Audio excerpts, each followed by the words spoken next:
good news is we have 3, so we can. Thank you, Brian.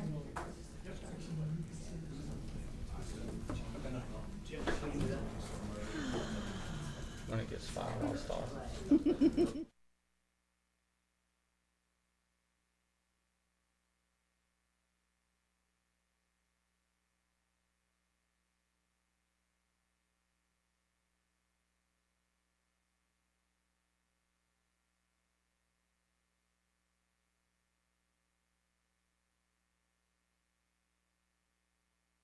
Committee meeting for August 4th, 2025. Counselor Smith. Here. Waltney. Here. Holloman's out. Brandt. Here. And Hardin's out. So All you right, got we 3. have 3. Holding on to a quorum. Can I get a motion to dispense with the reading and approve the minutes as presented? So moved. All right, motion from Mr. Waltney. Second. Second from Mr. Brandt. All in favor, please say aye. Aye. 3 to 0, those are approved. All right, I'm gonna just real quickly skip through the old business, agenda. Kale, I'm assuming 02/02/25 request permission to provide an update on the Kenilworth Stormwater Project, which I noticed our fence is now up. Can we go ahead and drop this? Are there gonna be any further items to address? There shouldn't be any further items. Okay, I would entertain a motion to drop 02/02/25. Motion to drop. All right, motion for Mr. Waltney. Second from Mr. Second, Brandt. sorry, yes. Second from Mr. Brandt. All in favor, please say aye. Aye. Aye, 3 to 0, that is dropped. Okay. 14/05/25, request for consideration for AlDOT lighting on Lakeshore and I-65, coming to us from our city manager, Mr. Adams. We have decided to refer this into the budget hearings, because it's a pretty big number. And Mr. Harden is here. So, I don't know if we need a motion to send it to budget, or I'm just, without objection, I'm gonna refer that, 14/05/25 to budget hearings. Okay. If you would please. Yes, ma'am. Thank you. All right. 03/07/25, a bid date set for August 19th, 2025 for the Green Springs Phase 2 project that coming to us from Cale Smith. I'll carry this over to the bid opening, which is going to be on August the 19th. All right, that brings us to our new business agenda, and I'm going to take a couple of things out of order because we have some folks here for those. The first is 21/07/25, a request to discuss opioid settlement funds and possible allocation within the city, coming to us from our president and Counselor Sims. And Counselor Sims, you want to introduce our guest?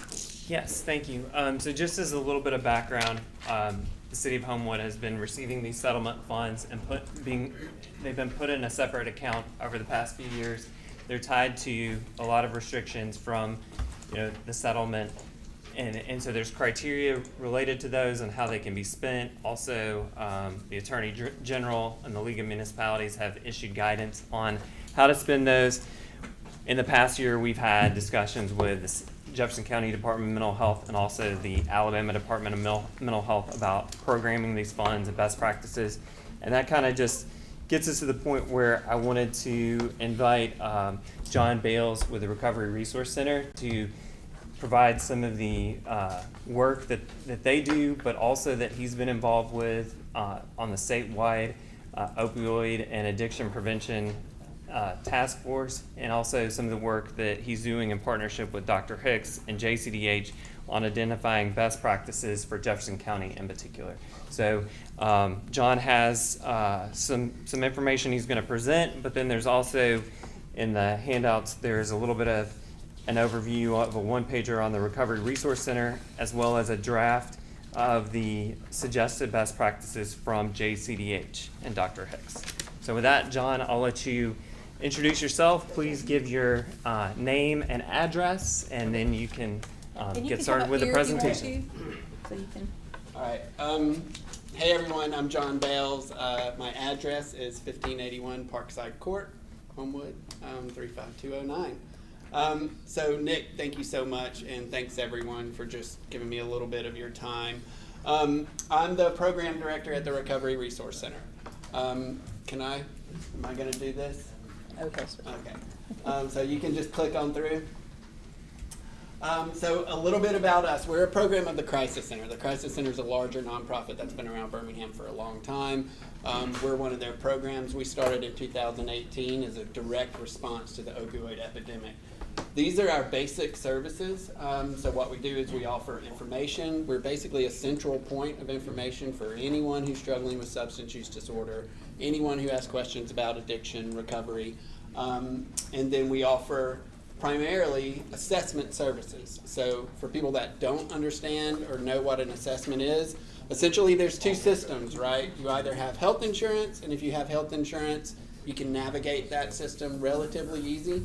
If you don't have health insurance, then you're forced to sort of depend on the Alabama Department of Mental Health and their treatment system. Nothing starts without that assessment. The assessment's based on the ASAM criteria, which is the American Society of Addiction Medicine. You have to have that to start treatment and to identify the appropriate level of care as well.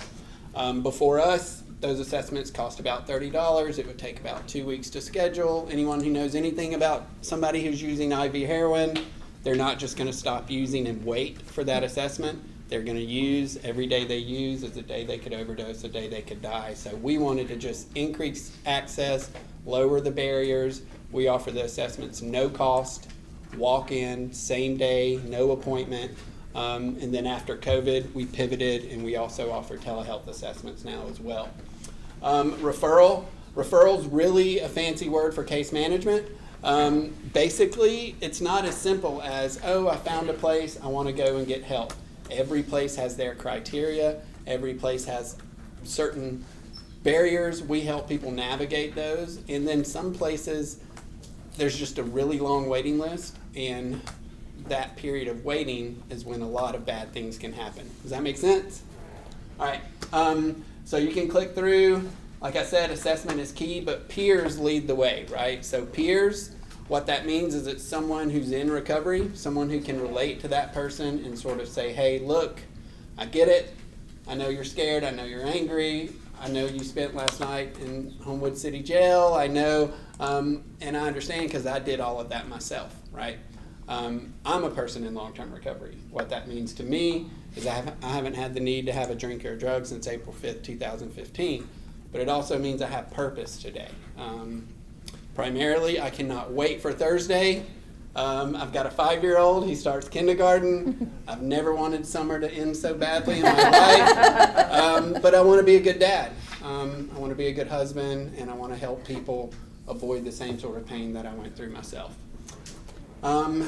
So that document you have that says draft on it, essentially you can ignore the draft. It is formalized now. Dr. David Hicks, who's the health officer with Jefferson County Department of Health, he got together with myself and a doctor named Dr. Leah Leish. She works at UAB over at a clinic they have on Beacon Parkway. We both serve as chairs on the Governor's Opioid and Addiction Council. I'm the chair of the Treatment and Recovery Committee. That council was established in 2018 to really say, hey, look, all of these funds are going to be coming in. Like the state knew they were going to be getting a lot of funds. The municipalities are getting their funds. County health departments are getting theirs. And it's been the council's work to sort of identify priority areas and best practices.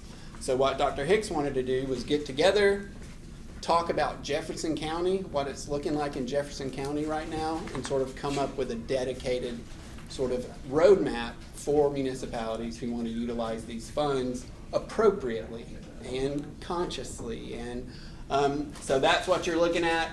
The conversations I've had with Nick, and as well, I was here last week, and with Chief of Police, Chief of Fire, Parks and Recs, JJ, Glenn.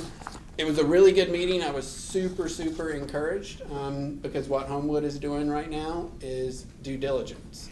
And that's important. These funds are important. The last thing we want is for someone to ask the question that we all asked after Big Tobacco, right? Which is, where did those funds go? So what we want to do here, what we discussed essentially, is offering some assessment services and some training and education. So these are a couple bullet points from the draft document that you have, or the formal document now.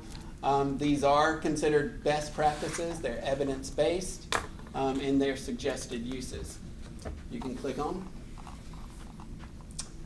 Okay, so for assessments, we could offer the assessment, linkage and referral to treatment, and recovery support for any justice-involved clients or clients at risk of justice involvement. Oh, that's fine. The services would support continuity of care and increase access to the continuum of behavioral health services, not just substance use disorder treatment, but a big issue right now is co-occurring, right? Which also means mental health and substance use going on at the same time. We could utilize all of the RRC services, and essentially they reduce risk of relapse, as we like to say. I don't like saying relapse because we're talking about a medical disease, so we can talk about it the same way we talk about cancer. There can be a recurrence, but our services reduce that risk, and also, of course, reduce risk of overdoses and death by suicide, and for justice-involved clients, recidivism. Here's a sample scope of work. Again, I'm going to say something like, by no means am I sitting up here necessarily advocating, hey, give these opioid settlement funds to one particular agency. That is not what Dr. Hicks wanted to do. That is not what Dr. Leish wanted to do. There are a lot of great organizations here in Homewood doing this work, but there is something to be said about data and best practices and research base. And so we want to draw attention to those sort of partners and those programs. That is the RRC, that is UAB, that is Addiction Prevention Coalition, Safe and Healthy Homewood, wonderful organization. There's a lot of people doing really, really good work. But we would conduct the assessment and then obviously the linkage and referral after that. You can click through. And yeah, that last bullet was just talking about all the different stakeholders that we would work with, including attorneys, probation, parole departments, judges, and any of the other community-based organizations I mentioned. Okay, next slide. So for education, outreach, and training services, a big part of this epidemic has been the fact that we don't know what we don't know, right? So there's a huge education component, education on the resources that are available, and education to reduce stigma when it comes to substance use disorder. There's a lot of training around trauma-informed care, a lot of training around recovery messaging, a lot of training around system navigation. We get very confused, sometimes are frustrated when, oh, but we laid out the red carpet. We told this person exactly what to do, but then they're back here again. It's because the system isn't that easy. It's not that easy just to walk in a door somewhere or get help. You can click through. So we could collaborate. We just received another grant to do some work in another county a little north of here. And part of that was collaboration based. So there are community partners that we're going to be working with, and we're all going to be providing different trainings in different spaces. But I mentioned some of the ones we could work with here in Homewood. And I've talked to all of them except Carissa at Safe and Healthy Homewood. But she does wonderful work. She's been a member of the Jefferson County Overdose Task Force ever since it's been in existence. And I think she's probably the only school social worker or school on that task force. So that says a lot about Homewood. This could be the scope of work for the education, outreach, and training services. We would offer the education and trainings, and another grant, again, that we've worked on recently, it was based on a certain number over a 12-month period. And these are some of the topics. You can click through. So I hesitated to kind of put this in here, but I know this is the Finance Committee, and this is what you're talking about. So if we were going to talk about funding, for the assessment and recovery support, there could be a fee-for-service structure. These numbers are based on the Alabama Department of Mental Health and Medicaid billing rates, just so you know. We have a couple contracts with Viva Health and Blue Cross Blue Shield for some work they do around quality improvement for Medicaid recipients, and this is the way the referral and the assessment structures is structured in those contracts. For the training and education contract, this could be a little different. We could do it based on a set number of trainings, like I mentioned, and then also deliverables, where we would have certain components, including outreach, the resource and education events, evaluation. We could assist with any data collection and evaluation activities and oversight. If there were to be a working group, then we would obviously have someone appointed to that working group and work hand in hand. I think that's it. One more maybe? Okay, yeah. Little story about that. We're over in the new Cooper Green. We used to be in the old Cooper Green. Space was at a premium. We had intake rooms, but we also had to use our conference room sometimes to do intakes with patients. One day we were doing an intake and we had to leave the client alone and go get an assessor and do some kind of case management work. When we came back and got the client and took them in for the assessment, we noticed they had written that on the whiteboard.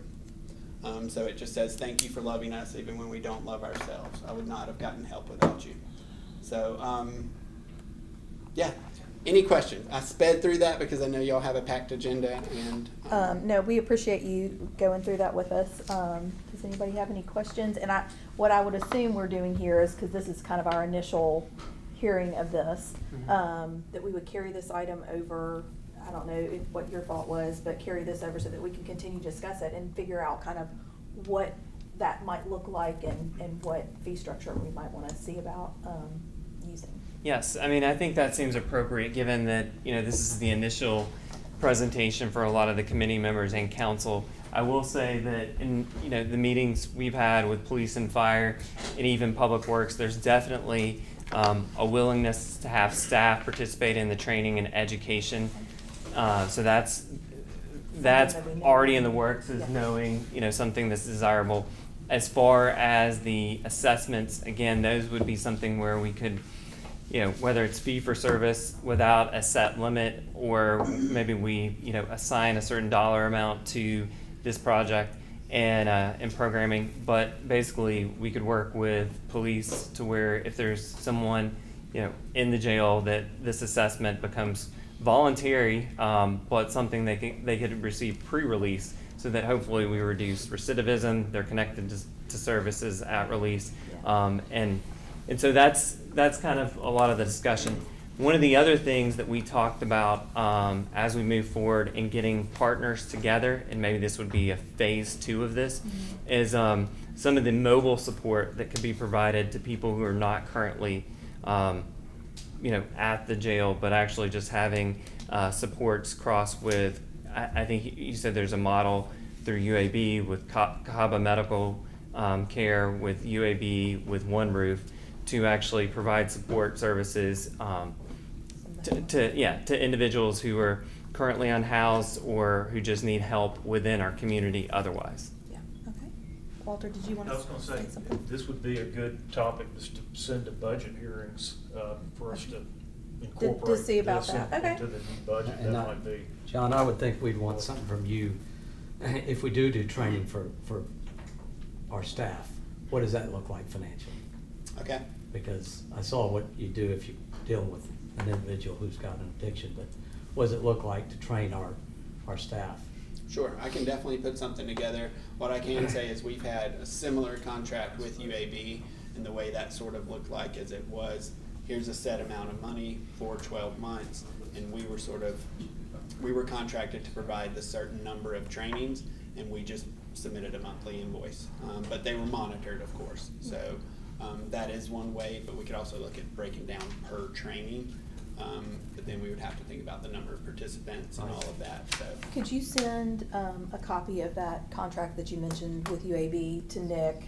And then you can forward it to the rest Absolutely. of us. And then maybe a suggestion for whatever that other structure might look like if we were to do a per training kind of a situation.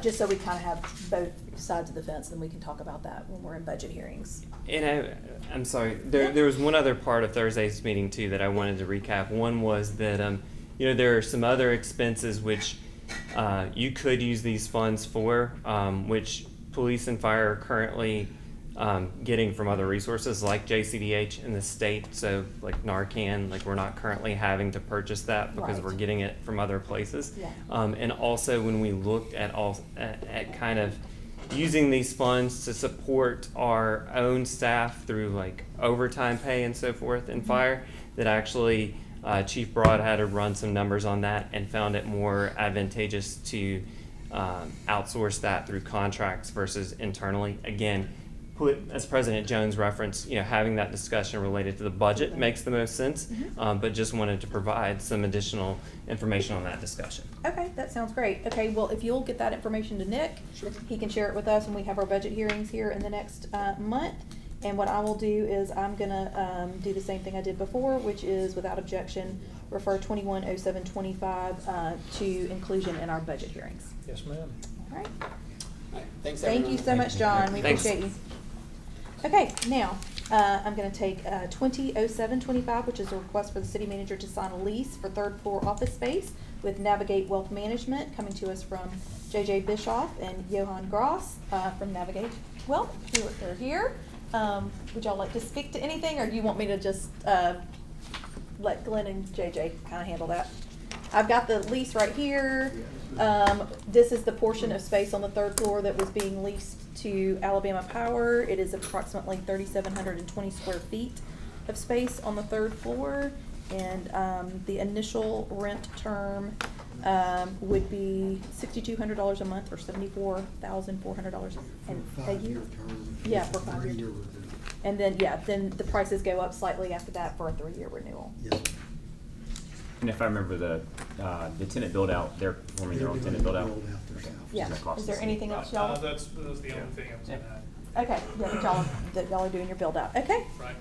So that is, we just need to approve Mr. Adams signing that lease with Navigate Wealth. I make a motion for approval. All right, motion to approve from Mr. Gwaltney, Second. second from Mr. Brandt. All in favor, please say aye. Abstain.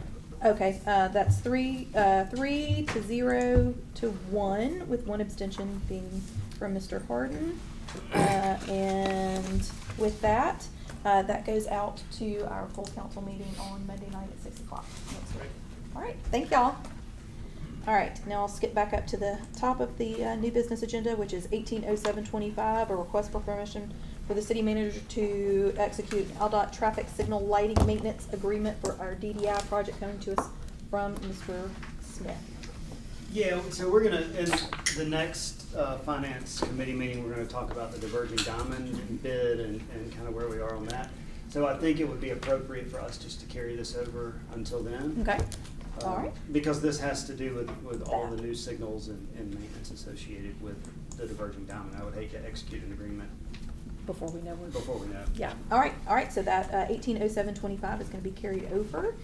190725, a request from Mr. Smith to amend the budget for line item transfers. This is a request to move $1,000 from supplies to travel and conference in order to get an early bird rate for some October conferences, correct? Perfect. For your staff? Yep. Yeah. So that's a $1,000 move from supplies to travels and conference so they can get registered. So moved. All right? Second. Sorry. That's okay. Motion from Mr. Gwaltney, second from Mr. Harden. All in favor, please say aye. Aye. Aye, 4 to 0, that is approved. All right, skipping down to 220725, request to authorize the city manager to sign a proposal from Eaton Corporation for the installation of new batteries for the UPS supporting the city's core server room, coming to us from our IT director, Mr. Sims. What you got for us, Brandon? Good evening, everybody. So this is pretty straightforward. In one of the previous meetings, we all approved the maintenance contract that allowed Eaton to come take a look at the UPS unit. They checked the unit seems fine, but the batteries do need to be replaced, so they drew up a scope of work to just get all that done. They'll come in, put it in maintenance mode. There shouldn't be any downtime. And so we're just looking for approval for us to be able to sign this. And this is a budget amount for $4,050. Correct. How long do you think, Brandon, these batteries will last? They recommend replacing them every 5 years. How, you know how old, I know you haven't been here that long, but how old these batteries are? The ones that are in there now, they Older need- than they- 5. They need to be replaced.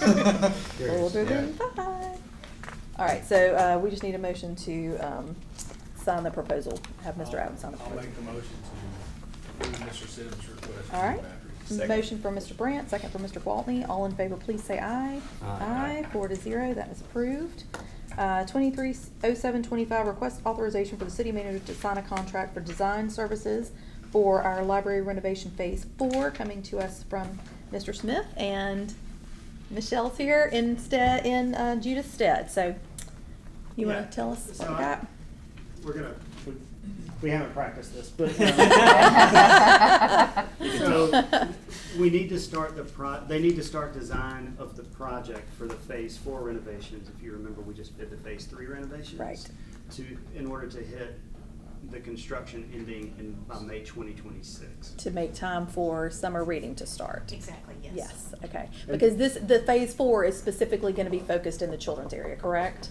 Or a majority of it? And also our public restrooms, 3 of them will be renovated at that time, and be making 2 of them ADA compliant, which will deeply impact our summer reading. Yeah, And some administration wing And bathrooms. some of the too. admin. Yeah. okay, yeah.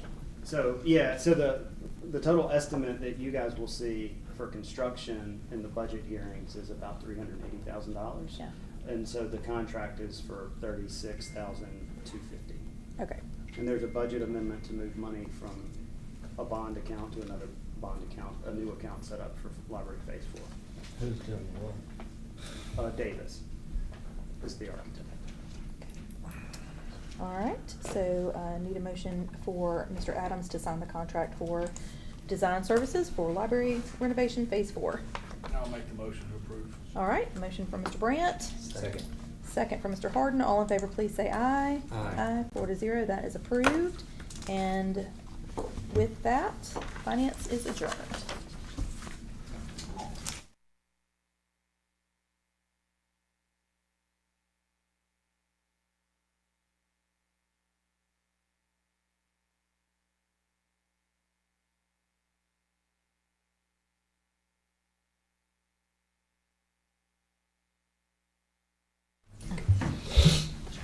Public Safety Committee meeting for August 4th, 2025.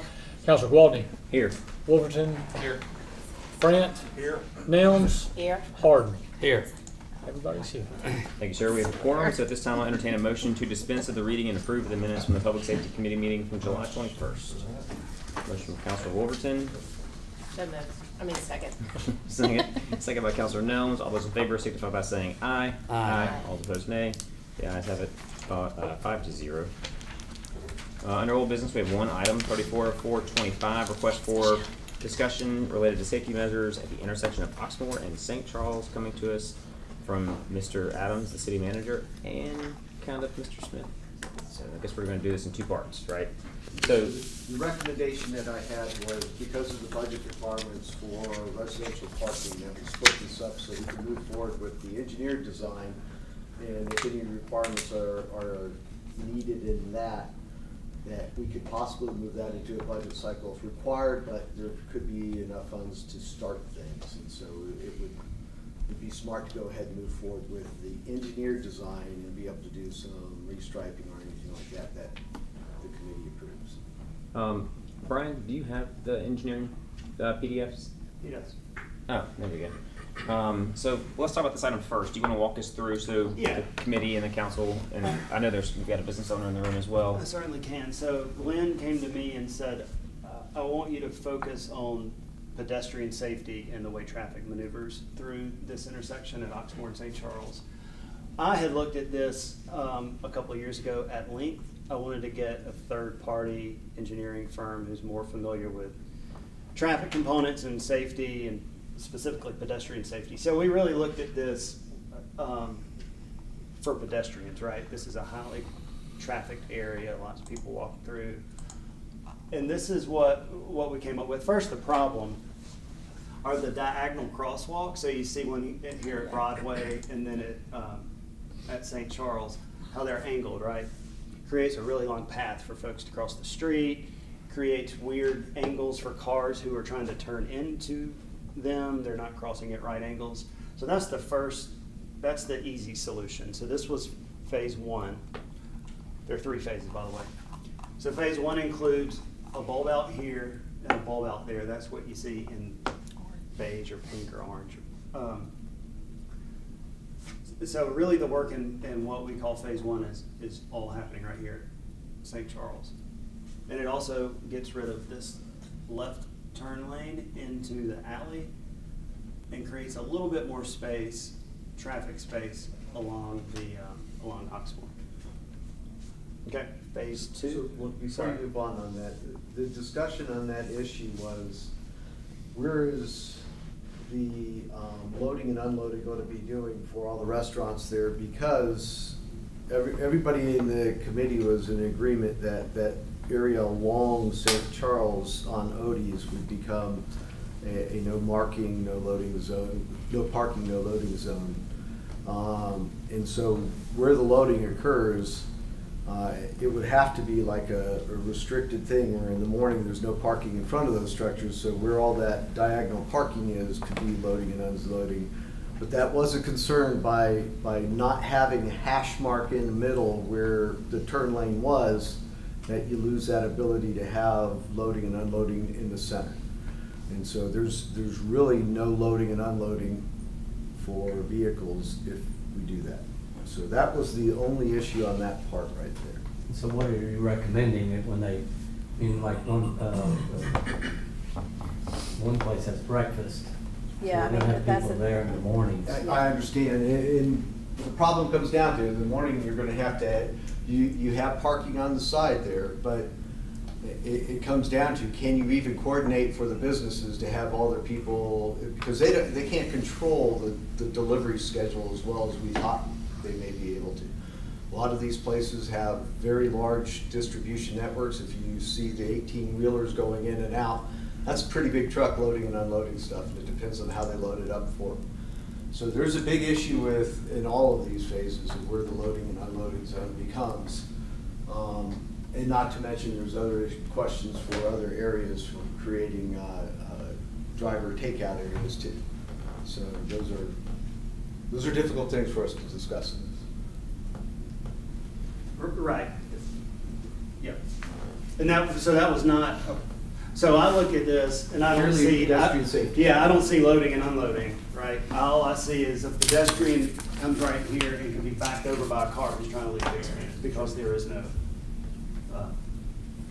there's no island there, there's no buffer. Can I ask a question about this phase, or would you rather go through it all first? Yeah, you can certainly. So, can you just explain the logic behind not relocating the crosswalk to the western side of the intersection? The crosswalk across. This crosswalk? Yes. To here? Yes. Because there's not really a, well, the honest answer is people were gonna cross here anyway. Mm-hmm. One of the early solutions was to get rid of this crosswalk altogether, and make folks cross at Broadway.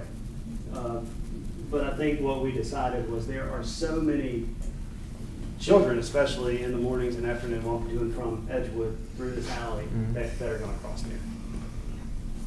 And I mean, that's why I would ask too, Yeah. because I mean, if it was on the west side, it seems like it would even be closer to the alley, and if that's one of the primary uses, that just wanted to know the rationale of that. Thanks. All right, Brian. Okay, so this is number two, so this is more work, that has the same crosswalks, but it also does work at Broadway, where we straighten up this crosswalk. We lose 2 parking spaces, but we pick up 5 or so here. But we also close this parking lot in front of Big Spoon.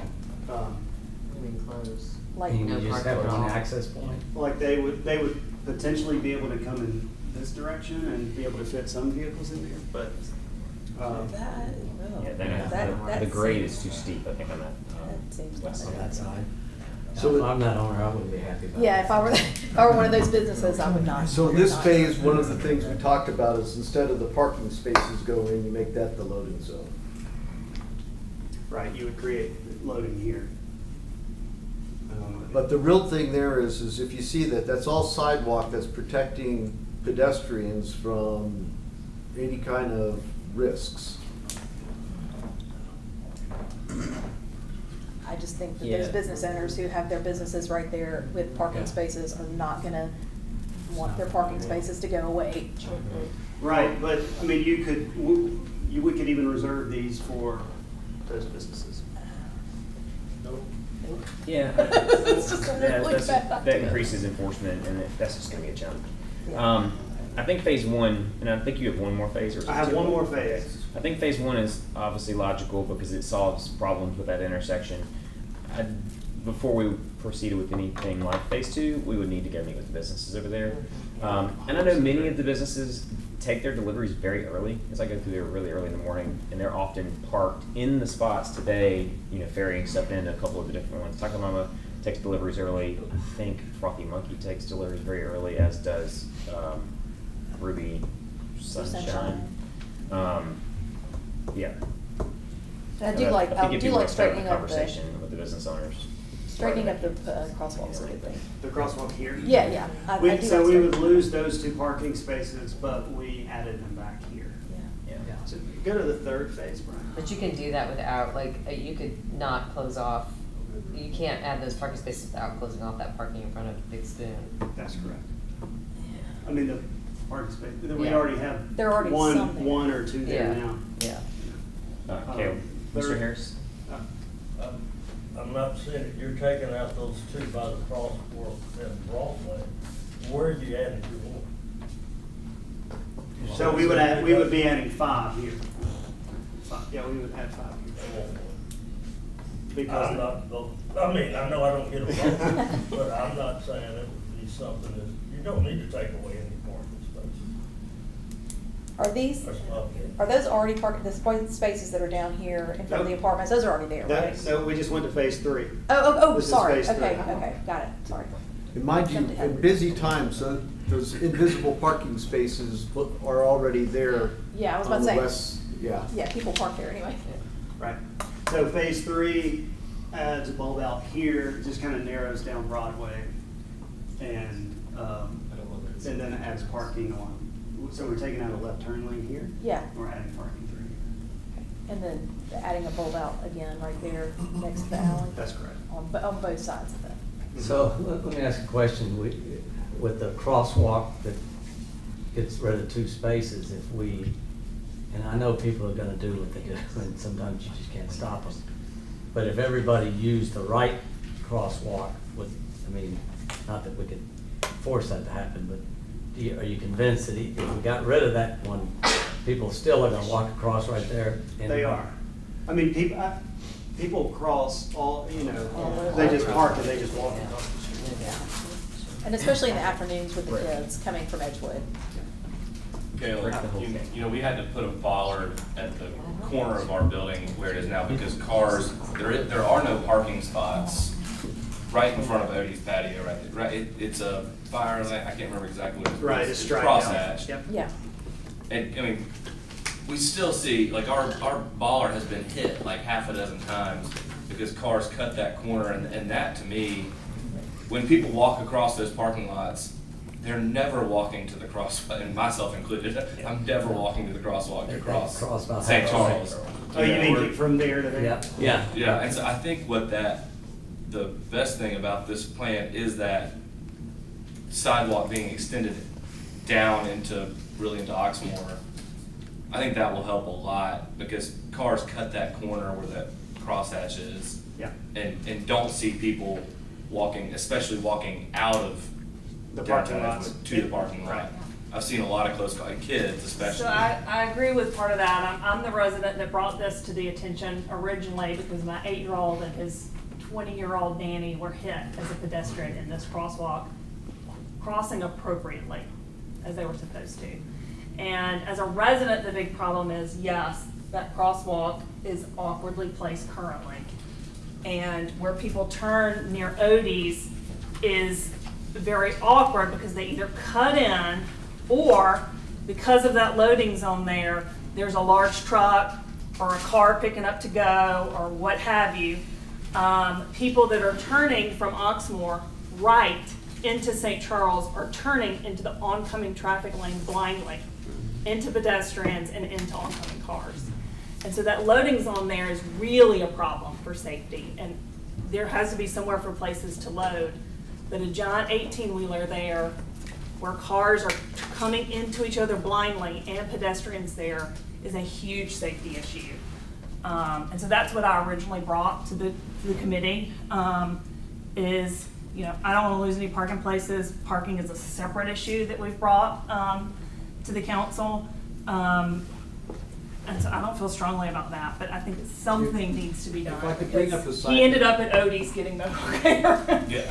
If I could bring up a side note, to me, parking is going to be a little bit less because we're actively working a parking garage structure. The biggest problem with that is it's an extra block away, and we know people don't like to walk that extra block. And so just know that that's actively being worked. There's effort to allow parking to be somewhere else, and it's a reasonable distance away for everybody. I know myself, I could use the steps, but the other thing that I wanted to kind of talk to is, in this case, it was brought up by the committee that we should have some bollards here and over here. Just, there's nothing there to protect them other than everybody's goodwill. If something accident-wise was to happen in that intersection, put a couple bollards up. I think that's also something reasonably we can afford to do in the next couple of weeks also. Somebody pulled it through there and hit those tables. We've got the black iron fence, that's Yeah, it is. not even been there that long either. Well, and I might add, I mean, it does look good from a pedestrian point of view, better, but, you know, living on St. Charles, you know, if I'm driving east on Oxmoor, coming through that intersection, and I need to turn left, there are a lot of times when there's a lot of traffic, and if I'm waiting on traffic and there's no turn lane anymore, you know, I'll be holding up traffic for a while. I don't know if this is, you know, if we're looking at this purely from, you know, pedestrian movement, and That's really gonna back up. yeah, it would. It'll back up even worse with 5 parallel spots right there. Right side. So we don't have a turn an lane. interim We do a turn solution. lane. Huh? There's a turn lane there now. Taking turn No, lanes but out if we does. take it away, can we do a light? There's a light there now. There's a light there. So what you're Turn saying is lane. we need more room for Oh, it vehicles turns to lights. maneuver around. Well, I'm So- just saying that this is a major thoroughfare, east-west thoroughfare, and there's tons of traffic, and, you know, we have, it's just a potential just that thing one to way. consider. So an interim solution, and trust me, I do believe in these structural build-outs. Yeah. Shortening and straightening the crosswalks. But in the interim, as we're figuring out the finances of doing that, if we restripe, get rid of the left turn lane into this alley and mark it no left turn, you still have the space we're talking about. And if everybody remembers, some of the complaints is, when these vehicles are trucks, they're sticking out here anyway, and they're already in the left turn lane. And so it's one of those things, just opening up that space for the traffic to flow by not having a left turn. So between now and when we could say in the budget that we could afford to do even phase 1 with the build outs, we could paint that stripe there and we could get rid of the left turn lane. And we do have the onus to talk to the businesses to find out if we make a no parking in front of here for a loading zone, what's the timing on that so that we meet their needs for loading? We don't know what the delivery schedules can be. Well, and I think the second part of the delivery piece is the meeting with the business owners, because we do have the city parking lot that is between, I don't know the name of it, I'm blanking on one of the tenants in the building, but it's basically next to, yeah, it's right here next to Ruby Sunshine.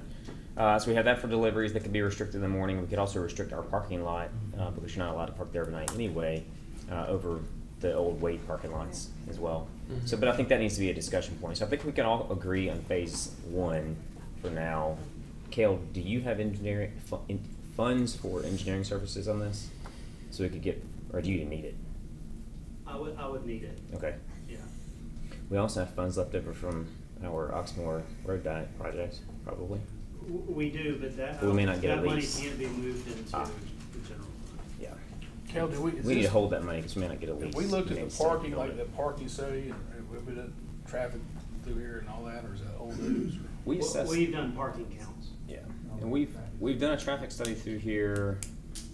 I want to say it was the end of last term, because Kimley Horn came in and assessed the 3 main thoroughfares, which drove a lot of the changes on Valley. And our main arteries are Lakeshore, Oxmoor, and Valley. to move people to the city.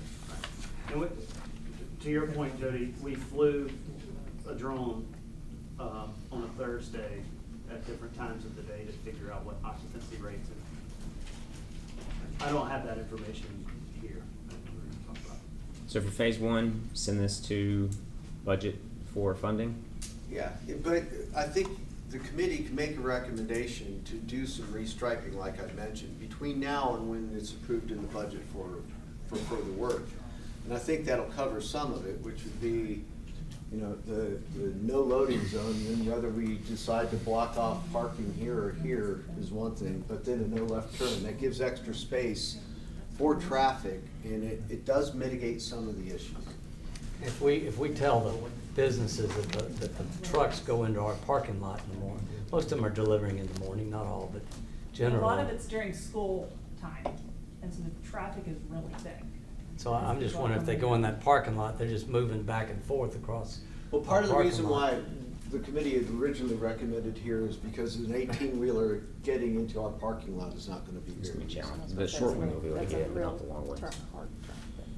Yeah. What about them parking up Stewart Street, to the left, when you get up there on, St. Charles and take the left? I've had some of them to pull over there, the tractor trailers, and they can unload and roll it back down. I think we need to make the truckers work a little bit instead of taking parking away. I think the big problem is gonna be getting an 18-wheeler in here after this is done. Oh, I have to bump that out, okay. Yeah, because I think everybody agrees that bumping out this and this for the pedestrians to have a shorter distance and straightening out the crosswalk is pretty important. And once that's done, they'll be driving over that like crazy, breaking it apart if we allow an 18-wheeler to make that turn. That's part of the reason why the discussion was that you can have them there at a certain time, but at a certain time you have to stop allowing the loading on that so vehicles can park there for. What about down Evergreen also is another option, and roll it up the sidewalk like they do now, except they park on the other side of Broadway. Yeah. Or in the alley, so. And I graded that because I sit out there and watch it say, I know everything. Kidding. Yeah. Ken, is there plans to fence similar to the middle island on the left side so you don't have kids just running out in the intersection? Keep them designated to walking across the crosswalk? There are no, what kind of fence? It's You're gated. picturing kids coming out of that place. Well, I mean, like playing when we hang out outside of Odie's or whatever, you know, kids will kind of, that's just gonna be an invitation for people to congregate on that island right there, I think. It's just my suspicion. You're just talking about matching what's in the middle. Mhm. Right. Yeah, and then it would funnel people to the crosswalks, you know, like it does in the middle. And you have no choice but to walk across the crosswalk right there. Yeah, and that's what was in phase 3. I think if you go down, that's where you lose those 2 parking places. Can you go to 3? I think he's talking about. I'm talking about on the in front of phase ours. one, just Oh, putting the fence. On that left side. Like enclosing it, like. Yeah, tell me if this is what you're talking about. This is what I understand you to be talking about, is to put up fencing around the perimeter here, except for the crosswalks, that would match what we have there. Now, that wasn't put there for the crosswalks, but it could serve a purpose here by only It just keeps allowing. people sequestered to the area they're supposed to be. I don't, and that's not Cars off a of it. huge expense. And keeps cars off of it. Yeah, and eventually a car's gonna crash.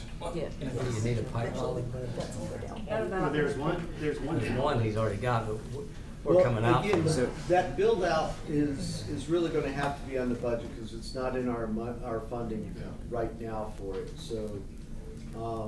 So we can use committee action to go ahead and move forward with the striping plan today. Leave this item, well, no, we don't need to leave it in committee, we need to defer it to finance because it needs to be funded. For the infrastructure changes in orange, basically. And then we'll also have another funding piece for the second portion of this. So this item should come, I guess we could roll it all up into one, or do we want to vote on 3 different items? What's the will of the committee? I think it could be split into 3. What Yeah. you authorize us to do with striping now, which is we remove the left turn lane from the westbound of Oxford and striping, the side of Odie's there going up St. Charles. And then from that point, it's having the discussion with the businesses about where they would want the loading zone to be restricted and for what hours. And this could happen simultaneously, mind you. But then the 2 and 3 is getting phase 1 in play into a budget cycle, and then 3 would be getting the residential parking permitting in play, and that would, both of those are definitely budget items. If you're voting for the restriping and everything else is going to budget, is that what y'all are talking about? Pretty much, yes. I think that could be one motion to send out the striping and everything else gets to go to budget. I think you only need one motion. Okay, go ahead. And restriping is going to take out the center lane, right, and go ahead It and gets take rid out of the the turn left lane. turn lane on Okay. the westbound, not the Okay. eastbound, the Right. westbound. Okay. I really feel like we need to temporarily strike that first, because I worry that parking lot is large back there, and I know it's accessed from Broadway largely, but I worry we may have an inadvertent consequence of traffic backing up on Oxmoor, which already can be slow at certain peak times. Do you understand what I'm saying? If someone Say it again, stops to because I turn don't- left right there by Big Spoon. But we're not allowing left. You're saying to pull into the parking area? Correct. If you're westbound and you stop at that, at the traffic light, but you want to turn into the alley, we're gonna have to make sure we hang left turn prohibited. Yeah. To ensure no one makes that left turn. People are still going to do it because we can't control human behavior, at every turn. So I think the temporary striping would be something to try, just to make sure that it doesn't create a traffic nightmare. Well, and they're also gonna turn left and park in front of Big Spin, like, into the parking lot. Yeah, it's true. Okay.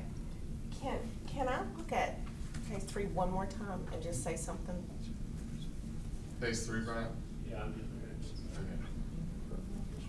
So, yeah, the businesses are losing parking perpendicular to their doors, but we have safer parking strategies added here specifically, which is an additional more parking, and it's safer to park this way than pulling in there, because I've pulled in there for 30 years and it's awkward and it's dangerous pulling in there. They may have parking in front, but it is not Safe a parking. good place to pull into, period. And here we can do a turn lane going east, coming this way if we lose that turning lane, because the turning lane's no good anyway, because you get stuck there. I don't Yes. disagree with what you're saying. Okay. I just have a question as to whether or not that parking right there is ours or if that is private property, because if it's private property, closing it off, we can't do. It's private property. It's I've got private. that Absolutely. Yeah, so if it's private property, you can't. It doesn't So we can't really think about that part of the Yeah, phase. you can't take the parking from them Okay. without compensating them. So, but could we still do this? The here? first phase? Well, we could do the bulb out in one, because the parking is still there. I guess I did have a question on that, because if we are doing the bulb out, you are effectively taking 2 spaces out, possibly 3. There's one already gone right there by a pole. Yeah, I don't know the answer to that. Caleb, does There's this an eliminate electrical- these 2 spaces behind it? That one's already gone. You're figuring. One, One's already it blocked. eliminates one, Okay. so. There's a pole. Yeah, there's another hole.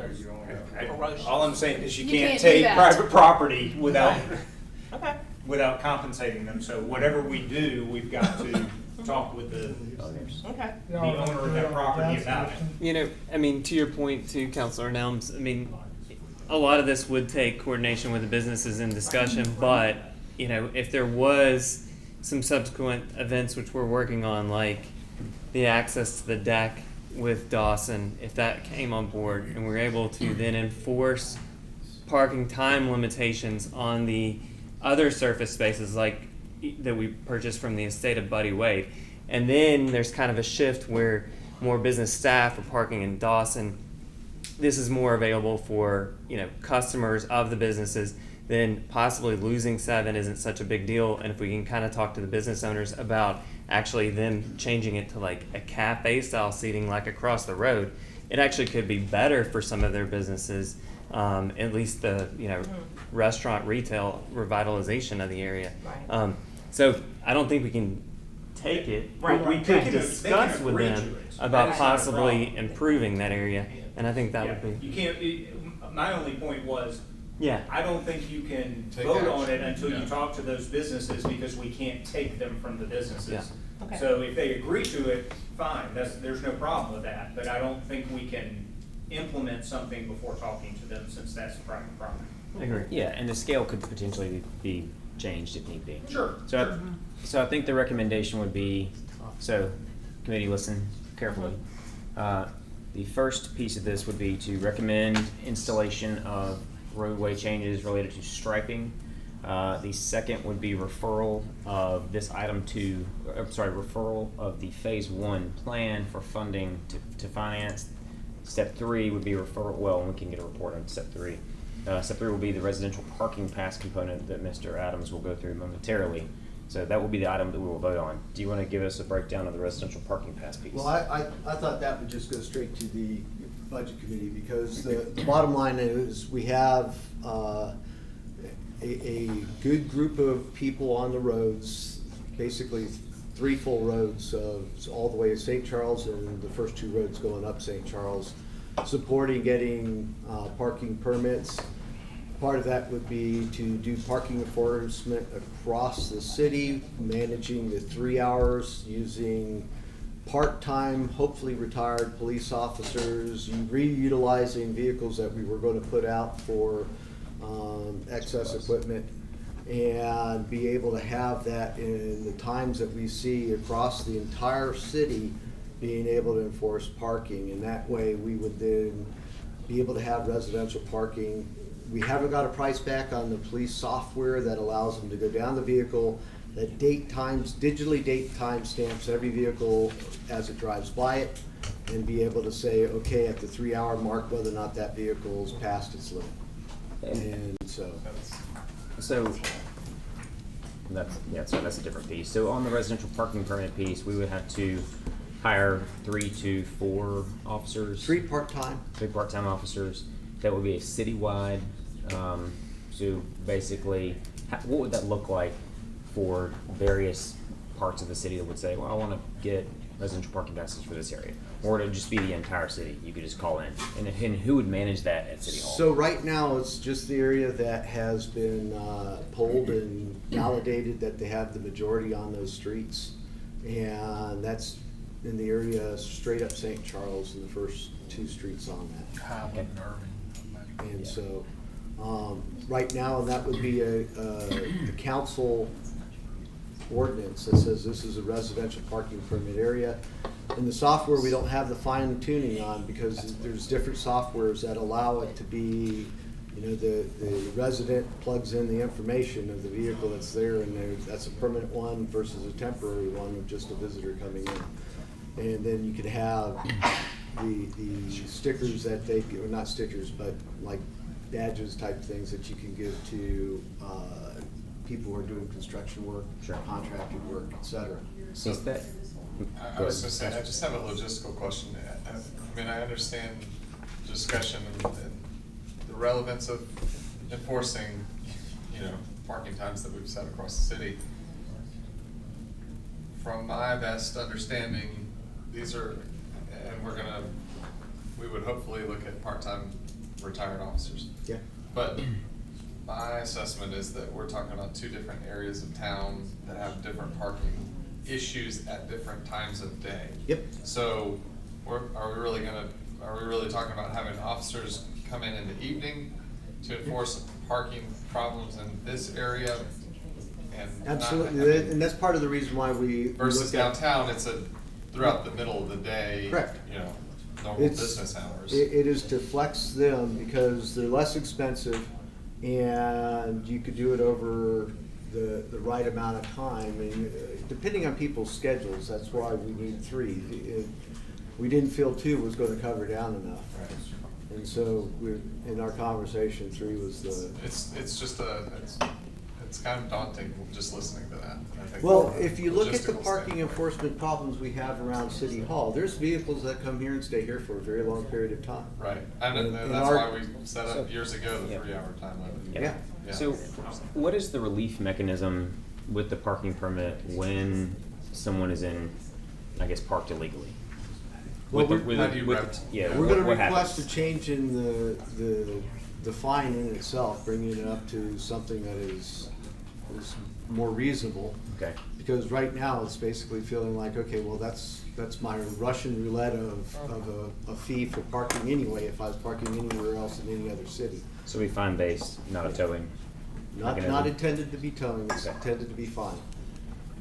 Who is the designated responsible party of City Hall for issuing these permits and managing them? Tracking Well, them? right now, we're trying to see if the software will do it through the Okay. police department. If it doesn't do it, Possibly. then we will have a requirement that, and we want it to be 24/7, so we're looking at doing the police department. Right. Management. So, Counselor Jones, I know you're occupied in something. Can I bend your ear for a moment? Counselor Jones. President Jones, I'm sorry. Now I got his attention. So, the third item will need an ordinance to make the changes needed. So we probably need to split that item off to be handled separately, because if the ordinance, depending on how it's handled, if it's passed, it still needs to be funded. If it doesn't pass, it does need to be funded. Well, that's why I originally said this has to go to the budget cycle, because it's But the gonna be budget cycle, we impossible to can't pass an enforce ordinance. anything if I don't have those people. Right, correct, but we can't, if we don't have the ordinance in place, there's no point in funding it. You'd have to have it in both. Right. In both committees. So, I would propose then the first two items, basically the striping and the Oxmoor, this should have been 3 freaking agenda items.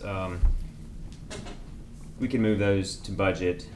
We'll carry this, we need to vote on this item separately to be an ordinance to go out to council. Mr. Kendrick, is that correct? Or am I making a mess of this? I'm really confused. Yes, we need multiple agenda items. For striping only, you don't have it. Need an ordinance.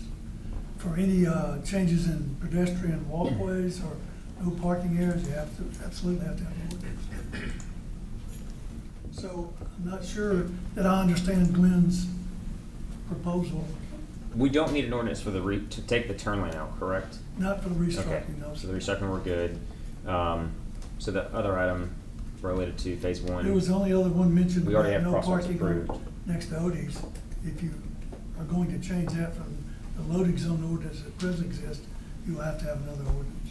Okay, If- so When and if that's a part of what's being proposed. we're gonna take all three of these items separately. And then we can redo the item numbers as needed, as they go through. The one that goes to council can stay 3404.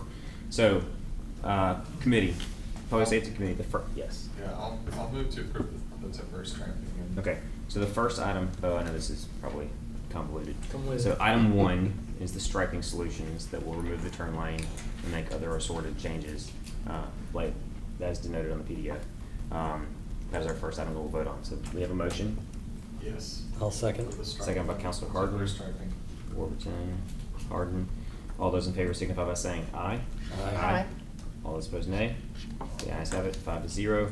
So item number 2, we, without objection from the committee, we will refer the PDF Potential- design, we'll refer phase 1 to budget hearings. Okay, no objection from the motion. committee? No, no Second. motion. We're gonna do the same thing Barry did in finance, so if we don't have an objection, we'll just push to finance. Or, I'm sorry, budget hearings. Got it. So 2 budget hearings. And so the third item, which I guess can just keep 340425, this is the item that will move on to council. Because I believe, and we may have to do some homework between now and next week to ensure that we've got our I's dotted and T's crossed. But this would be for a residential parking permit, ordinance related to all of that and the associated, whatever the other changes you wanna make, it's all mixed up in my head right now. To be reviewed by council. And then that item will also go to budget hearings. Good. Okay? So the residential parking passes, residential parking districts and passes, is there a motion and a second? Motion. By Councilor Nelms. I'll second that. Second by Councilor Harden. All those in favor signify by saying aye. Aye. All those opposed, nay. The ayes have it. So on this ordinance, there's a real enforcement ordinance provision that somebody's gonna have to help me understand what that's proposed to be. Yeah, See, it sounds like we have to change it before we really entertain it anyway. So, hear what I'm trying to say, that the reason why it has to go to budget hearing. You go to budget hearing, you authorize the ability to purchase hire the people. That's the opposite order. And then, Have to define it before first. it's in place, we'd have the ordinance go instead, go in and be done. I feel like that's the cart before the horse. I would say we need to pass the ordinance, then figure out the funding mechanism, personally. You can't Not on enforce the the committee, ordinance. but I tend to agree. Yeah. How can you budget something we haven't? If you defined? pass an ordinance, you need to have the enforcement ability. That's what I don't understand. Okay, so we have a loose agreement as to what it needs to be. Let's meet this week, figure it out, and if we need to push it from council back over here to committees, we'll do that next week. Why not just push that one to the next committee meeting, and I will We just had a have- motion and a second and pushed it to council, Okay. so. We'll work on the ordinance details. Mr. Kendrick, I'll reach out this week. Somebody will have to help Yeah. me, because I Yeah. don't understand it. Yeah, so- Today. President Jones, did you have something you wanted to I'll add? get Scott with me. I saw your, Okay. I'll get- okay. Just leave him. With that, public safety is adjourned. I don't need him. One item. Good times.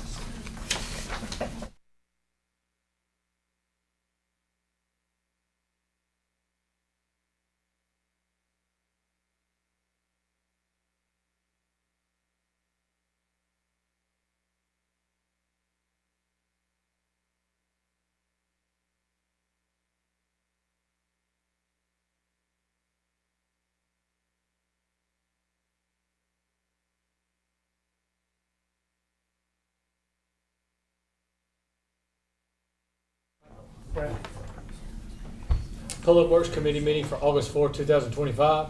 Council Wolverton. Here. Gear. Here. Sims. Here. Nelms. Here. And John Hart. Here. All here. All right, we have 5. Can I have a motion to dispense the approval of minutes from July 21st? So moved. Motion by Councilor Nelms. Is there a second? Second. Second by Councilor Hart. All in favor? Aye. Any opposed? All right, that's 5-0 go. We have no old business. We have one new business item, 240725, request permission to work in the right of way at 841 Sylvia Drive, brought to us by Caleb Smith and Wanda Sellers.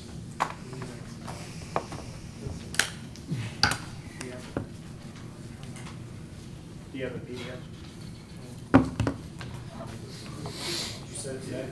No, I sent it 2 weeks, a week and a half. 240725.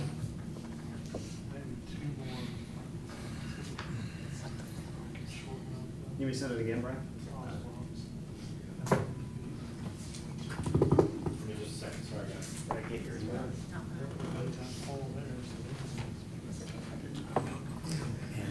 What did they say? No way. Move that to the table.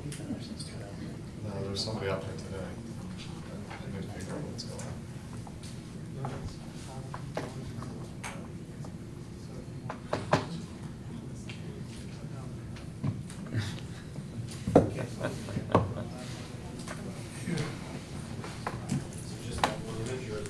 Yeah, well, it's 2 PDFs.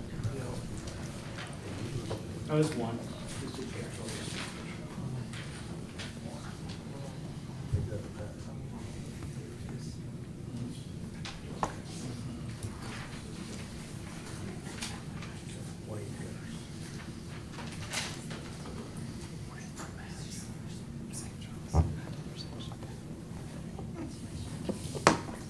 Is it on the Salter side of Sylvia, on the back side, or?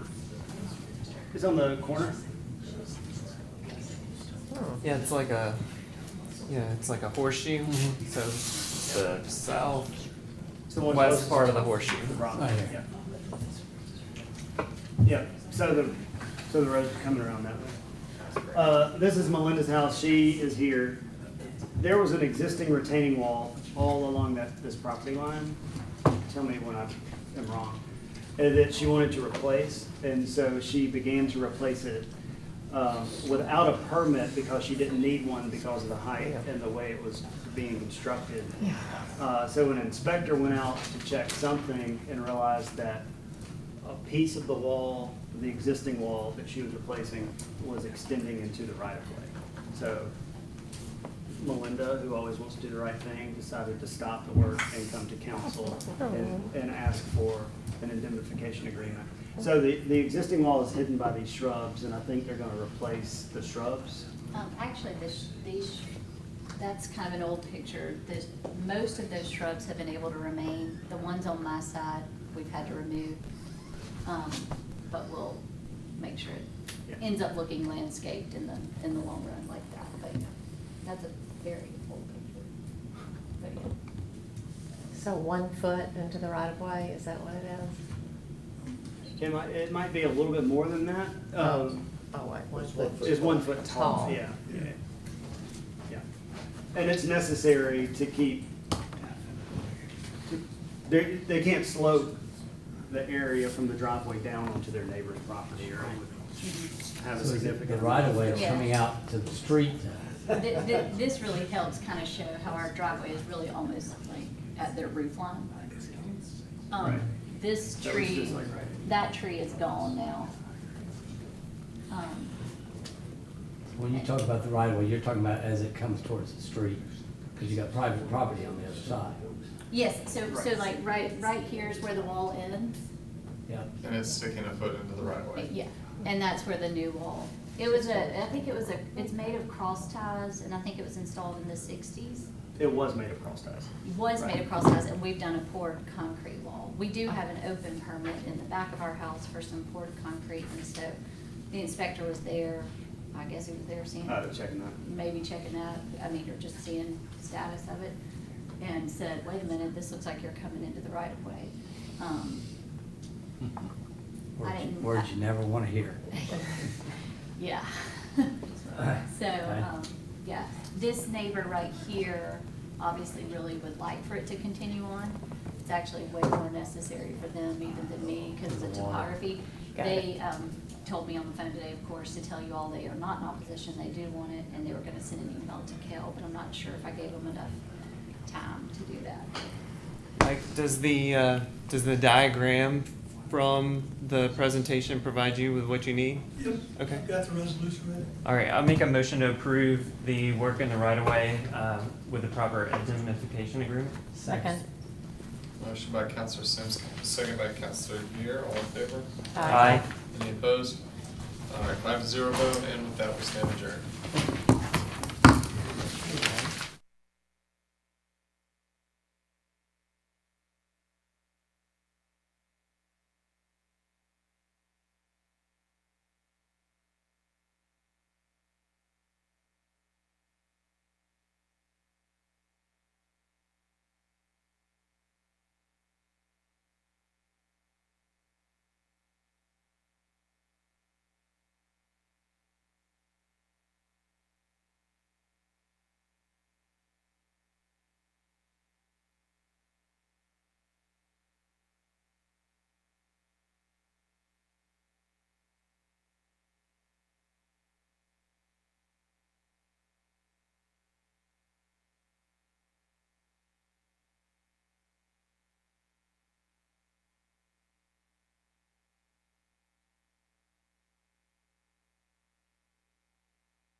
Got it? Sweet. How many we got? Yeah. There he is.